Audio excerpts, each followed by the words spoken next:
Albert Down Under by Marriott. Edgar Albert were what you'd call thwarted. He had long had an ambition, which were to save up and go to Australia, the saving up that were the hitch. He'd a red money box on the pot shelf, a post office thing made of tin, but with him and his dad and the bread knife, it never had anything in. He were properly held up for bobbins, as the folk in the mill used to say, till he hit on a simple solution. He'd go as a young stowaway. He studied the sailing lists daily, and at last found a ship as would do. SS Tosser, a freighter from Fleetwood, via Cape Horn to Wooloomooloo. He went off next evening to Fleetwood, and found her there loaded and cold, slipped over the side in the darkness, and downstairs. And into the hold. The hold it were choked up with cargo. He groped with his hands in the gloom, squeezed through bars of what felt like a grating, and found he had plenty of room. Some straw had been spilled in one corner. He thankfully threw himself flat. He thought he could hear someone breathing, but he were too tired to fret about that.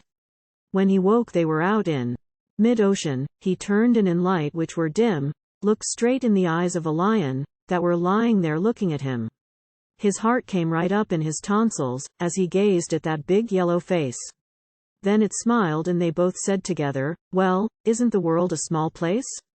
The lion were none other than Wallace. He were going to Sydney, too, to fulfill a short starring engagement in a cage at Taronga Park Zoo.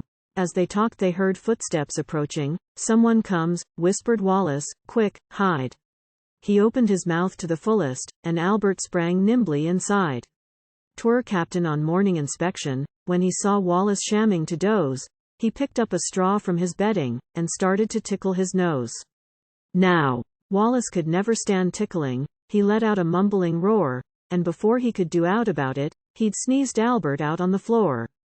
The captain went white to the wattles. He said, "I'm a son of a gun."